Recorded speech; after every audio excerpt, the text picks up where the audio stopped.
السلام عليكم ورحمة الله وبركاته.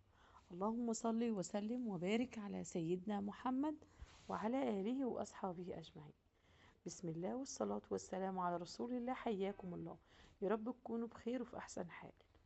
ربنا يا رب يجعلها سنة سعيدة عليكم جميعا، ويسعدكم في أولادكم وفي أزواجكم وفي كل حبايبكم، ويجعلوا يا رب كده يعني عام مضى بكل بقى حلو فيه بكل مر.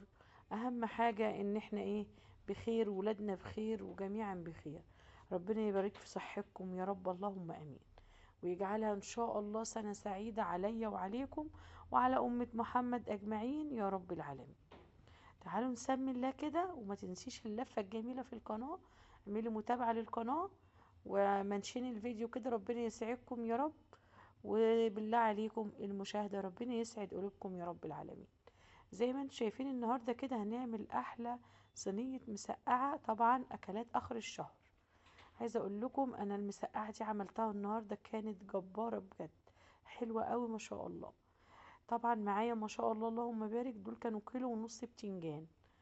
عايزه اقول لكم البتنجان حلو قوي اليومين دول، ما كنتش متوقعه انه هيبقى حلو، لانه طبعا احنا عارفين الشتاء بيبقى الخضار بتاعها مش زي الصيف. ربنا يا رب يحسن ما بين ايدكم جميعا.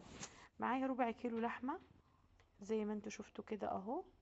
ومعايا طبعا الصينيه نزلت فيها بمعلقه ليا. هتقولي حاطه لها ليه يا امير؟ هقول لكم وحبه زيت. ونزلت طبعا بالبصل، كنت عاملاه في الكبه وخلطه معاه قرن فلفل احمر. ونزلت طبعا بعد ما يعني ادتني اللون الذهبي، حطيت الطماطم طبعا نزلت بيها، ونزلت بكمون وفلفل اسود وملح وحبة كمون زيادة، يعني هي بتحب الكمون الزيادة يا جماعة. وطبعا زي ما انتم شايفين بسم الله ما شاء الله الصلصة اتسبكت وكانت جميلة اللهم بارك. تعالوا بقى هنا البتنجان ما شاء الله مشربش زيت خالص، هنا ما شاء الله اتسبكت خالص. بشيل شوية صلصة وبروح حط عيناهم، وحطيت اللحمه زي ما انتوا شايفين اهو. وتعالوا نرص البتنجان بقى، يعني تحفه ما شاء الله. طبعا هنا كنت بديها غلوه كمان قبل ما ادخلها الفرن. عايزه اقول لكم ان الولاد قالوا لي يا ماما ما تدخلهاش الفرن، احنا عايزينها كده. شمعتها بس حاجه بسيطه. طبعا بعد ما رصيت البتنجان حطيت عليه الصلصة وكم قرن فلفل. طبعا هنا كنت طلعتها من الفرن. وهنا بقول لكم حطوا احلى لايك لاحلى صينية مسقعة.